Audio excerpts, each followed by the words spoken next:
बिस्मिल्लाहिर्रहमानिर्रहीम अस्सलाम वालेकुम रहमतुल्लाहि वबरकातुहू। Chapter number 12 second last chapter शुरू किए हुए और उसके लॉन्ग सवाल करने जा रहे हैं। तवाज़ुन अदायगी में ख़राबी की वजूहात लिखें। नामी आपको बता रहा हूँ कि हमारे जैसे जो मुल्क हैं वो हमेशा तजारती खसारे का शिकार रहते हैं, उनकी अदायगियों में तवाज़ुन नहीं हो पाता क्योंकि हमारी बरामदात कम है, हमारी दरामदात ज़्यादा हैं। इसकी वजह पूछी जा रही है क्यों, तो क्यों की वजह ये है, हाउ, वाई। बरामदात की नोयत, हम जो चीज़ें बेचते हैं वो चंद अशिया उसमें शामिल हैं। कपास है, चमड़ा, चावल, सूती धागा, कपड़ा, खेलों का सामान है और चंद दीगर अशिया हैं। उसमें से भी हमारी कुल बरामदात का कपास का मसनूआत का 50% हिस्सा बनता है। फिर पाकिस्तान ये अशिया सिर्फ चंद ममालिक को ही बेचता है। हमारे पास मज़ीद वसी मंडियाँ नहीं हैं। फिर हम प्रोडक्ट्स नहीं बनाते, ख़ाम माल ज़्यादा बाहर बेच रहे हैं, इसलिए पाकिस्तान की तवाज़ुन अदायगी ख़राबी का शिकार है। फिर हमारी जो कीमत है वो बहुत कम होती है। फिर कुछ चाइल्ड लेबर का भी इशू है, प्रोपेगेंडा है, जिसकी वजह से जैसे पाकिस्तान कालीन किसी दौर में बड़ा मशहूर था मगर अब बहुत तकरीबन ना होने के बराबर रह गया है क्योंकि चाइल्ड लेबर के चक्कर में जो है ना इस पर बैन लगे हुए। फिर कोटा की पाबंदियाँ, जैसे हमारा जो मेन सारा बिजनेस है वो अमेरिका और यूरोपीय यूनियन के साथ है, फिर मिडिल ईस्ट के बाद है। तो यूरोपीय यूनियन और अमेरिका ने जो है ना मुख्तलिफ वक्तों में कोटा सिस्टम मुकर्रर किया हुआ है कि इससे ज़्यादा जो है इस मुल्क से नहीं मंगवाया जाता, तो वो भी एक इशू बन जाता है। फिर वही बात है कि TOT यानी निस्बत दरामद बरामद पाकिस्तान के हक़ में नहीं होती। पाकिस्तान की मसनूआत के मेयार की सही कीमत नहीं मिल पाती। हालांकि हमारा लेदर दुनिया का बेस्ट लेदर है, हमारा खेलों का सामान दुनिया का बेस्ट सामान है, हमारा फुटबॉल फीफा लेती है, वर्ल्ड कप में इस्तेमाल होता है, हमारी लेदर जैकेट्स पूरी दुनिया में जाती हैं। मगर फिर वही बात है कि उसमें जो है ना कुछ और बड़े मसाइल जिसकी वजह से हमें उसकी एग्जैक्ट कीमत नहीं मिल पाती जो हमने मेहनत की होती है। दरामदात में इजाफा हो रहा है, ये तो फिर वही बात है, जब हम चीज़ें बाहर से ज़्यादा मंगवाते हैं तो हमारा सारा कुछ मामला ख़त्म हो जाता है। पेट्रोल की मसनूआत हर वक्त कीमतें दुनिया पे बढ़ती जा रही हैं तो हमारे लिए मसाइल पैदा हो रही हैं। कीमियाई खादें बाहर से मंगवा रहे हैं, मशीनरी मंगवा रहे हैं। चूँकि पाकिस्तान ज़री मुल्क है तो ये चीज़ें मंगवानी है तो फिर वो मसला ख़ाम माल पे बहुत ज़्यादा पैसा खर्च करना पड़ रहा है। मसारफ़ पैदाइश जो उसमें इजाफा हो रहा है, तेल की मुसलसल बढ़ती हुई कीमतों से हर चीज़ महंगी होती जा रही है। गैर मरी इनविजिबल इम्पोर्ट्स बहुत ज़्यादा हो रही हैं। मुल्की फ़ज़ाई बहरी जहाज़ों की कंपनी जो है ना वो ज़रूरत पूरी नहीं कर पाती तो फिर हमें बाहर से जो है ना इदारे लेने पड़ते हैं, जिसके लिए हमें इसके अलावा जैसे O लेवल और A लेवल का बढ़ता हुआ जुनून है। लोग धड़ धड़ बाहर चलते जा रहे हैं, ज़मीनें बेच रहे हैं, कारोबार बेच रहे हैं, कोई UK जा रहा है, कोई ऑस्ट्रेलिया जा रहा है, वो पैसा हमारा बाहर निकल रहा है सारा। फीसें जो हम यहाँ से धड़ धड़ बाहर दे रहे हैं वो पैसा तो यहाँ से जा रहा है, ज़ाहिर बात है। पाउंड्स में अदायगी करनी पड़ती है, डॉलर्स में करनी पड़ती है। करेंसी की कीमत पाकिस्तान में बहुत कम है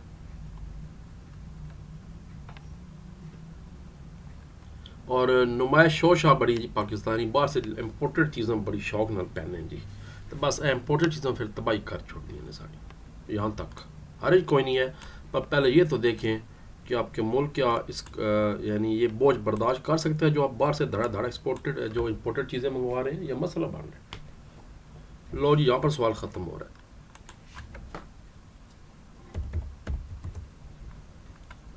दूसरा लॉन्ग सवाल है, पाकिस्तान की तजारत खारजा के अहम नुकात तहरीर करें। पेज नंबर 207 जहाँ से चैप्टर शुरू हो रहा था, ये बस जहाँ से दुनिया ग्लोबल विलेज बन चुकी है। कोई मुल्क इस दौरान अपनी ज़रूरत खुद पूरी नहीं कर पाता, उसके सिर्फ दुनिया के साथ तल्लुकात कायम करने पड़ते हैं, चीज़ें मंगवानी पड़ती हैं, भेजनी पड़ती हैं। तो जनाब ये इसके पाकिस्तान की खारजा तरक्की पजीज़ ममालिक में अहम है क्योंकि तजारत खारजा के लिए अशिया का असूल मुमकिन हो जाता है जो अंदरूनी मुल्क तैयार करनी मुश्किल हैं। जैसे असला हमें बाहर से चाहिए होता है, मशीनरी हमें बाहर से चाहिए होती है। पाकिस्तान में तेल और गैस की कमी है बहुत, गैस तो चले हैं लेकिन तेल कोई नहीं है, वो हमें बाहर से एक्सपोर्ट करना पड़ता है। दवाइयाँ पाकिस्तान में बहुत कम बनती हैं, वो बाहर से लेनी पड़ती हैं, तो ये महंगा काम पड़ता है। तो यहाँ पर ये सवाल ख़त्म हो रहा है आपका यहाँ तक, यानी छोटू लॉन्ग था, बस यहाँ से शुरू हुआ ग्लोबल विलेज से और यहाँ पर ख़त्म हो गया। यहीं से तीसरा लॉन्ग सवाल शुरू हो रहा है, पाकिस्तान की अहम बरामदात कौन कौन सी। अब ज़रा डिटेल बतानी है, पहले तो वो पूरी कहानी बता के कौन कौन सी हैं, किन मुल्कों को हम भेज रहे हैं, अमेरिका, जर्मनी, जापान, बरतानिया, अरब UAE, फ्रांस, बांग्लादेश, अफगानिस्तान। जबकि अमेरिका को 15%, चीन को 9%, यूरोपीय यूनियन में पहले बात कर चुका हूँ, यूरोपीय यूनियन और अमेरिका हम सबसे ज़्यादा हम चीज़ें उनको भेजते हैं, यानी 35% तो यूरोपीय यूनियन और अमेरिका मिला के हो गया। कपास सबसे ज़्यादा भेजी जाती है, पूरी अब डिटेल बतानी है, फुल सूती धागा भी भेज रहे हैं, बना के धागा बना कर भेज रहे हैं। इसमें निटिंग का धागा भी आ गया, टेरी प्रोडक्ट्स वाला धागा भी आ गया, सिंपल फैब्रिक वाला धागा भी आ गया, बेडशीट्स वाला धागा भी आ गया, सूती कपड़ा भी बाहर भेज रहे हैं मगर थोड़ा है, सिर्फ 10% है। چاول آگے پاکستان بھیج رہا ہے، باسمتی، سپر باسمتی اور کرنل باسمتی، پاکستان کے دو انٹرنیشنل برانڈز ہیں۔ میں خود مڈل ایسٹ میں رہا ہوں، سعودیہ اور یو اے وغیرہ میں، وہاں پر سپر سٹورز میں پاکستانی چاول نمبر 1 ہے۔ چمڑا اس کی مصنوعات، اس میں بھی کوئی شک نہیں ہے جی۔ میں جب بھی پاکستان آتا تھا تو عموماً میرے کہتے تھے جاننے والے دوست کہ جی لیدر جیکٹس لائیے ہوئے پاکستان تو بڑی چنگی ہوتی ہے، تو میں کہتا تھوڑے چنگے جی پھر پیسے دو تو میں لے بھی ہونا ہوں۔ تو وہاں پر مطلب ہمیں پتہ لگتا ہے کہ بھائی ہمارے ملک کی چیزیں ہیں ایسی جو کہ جن کی بڑی مانگ ہے۔ قالین میں بتا چکا ہوں پہلے، مچھلی اس کی مصنوعات۔ اب 8 پوری کریں کیونکہ 8 نمبر کا لانگ سوال ہے۔ آلات جراحی، کھیلوں کا سامان، سالکوٹ مشہور ہے پوری دنیا میں، فٹ بال، فیفا، حوزری اور تیار شدہ کپڑے، گارمنٹس بھی بڑے جاتے ہیں پاکستان میں، جراباں بنیانہ بھی جاتی ہیں، بیڈ ویئر، ٹاولز، یہ اہم پوائنٹس ہیں، یہ واقعی بات جاتے ہیں پاکستان۔ یہاں تک سوال ختم ہو رہا ہے۔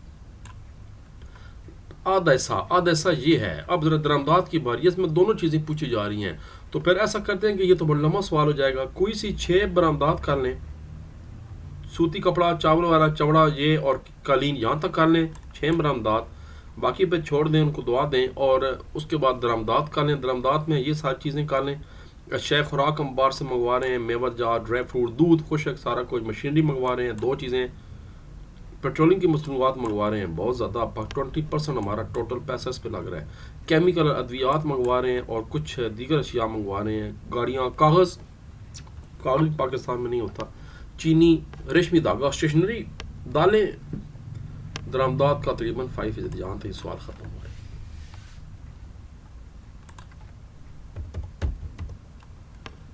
اگلا سوال دیکھنے کی جرت کرتے ہیں، پاکستان کی ادائیگیوں کے توازن میں خرابی کے کیا اسباب ہے؟ یہ جناب سوال ریپیٹ تھا، صرف ہمیں جلا بنانے کی کوشش کی گئی ہے، جلا نہیں بنے یہ سوال، اور سوال نمبر 1 ایک ہی سوال ہے جس کے الفاظ انہوں نے چینج کر دیے، کیونکہ اسی کے اندر انہوں نے اس کو حل کرنے کی کچھ وجوہات بھی لکھ دی ہیں، کچھ اپنے پاس سے مثالہ لگا لیں تو بس کلیئر ہو جائے گا۔ یہ ایک جیسے سوال تھے۔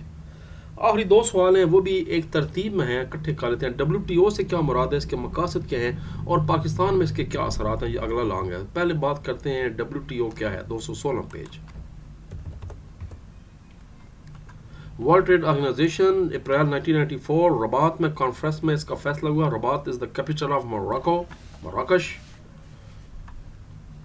اور پھر پاکستان بھی جناب 1948 میں GATT کا رکن بنا، پھر بعد میں مختلف آزاد تجارت نہیں ہو سکی تھی، اس لیے پھر 1986 سے لے کر WTO کے قیام کی کوشش ہوتی رہی۔ آخرکار 1994 میں یہ ارکان جو ہے تنظیم بن گئی، اس کے ارکان کی تعداد تقریباً 150 ہے، یعنی ویسے 197 تو وہ ملک ہیں جو UNO کے پکے ممبر ہیں، تو تقریباً 40 جو ملک ہیں وہ WTO کے ممبر نہیں ہیں، جس میں امریکہ بھی شامل ہے۔ اب اس کے مقاصد کیا تھے وہ بتانے سارے، اور یہ سوال یہاں پر ختم ہو رہا ہے عالمگیریت تک۔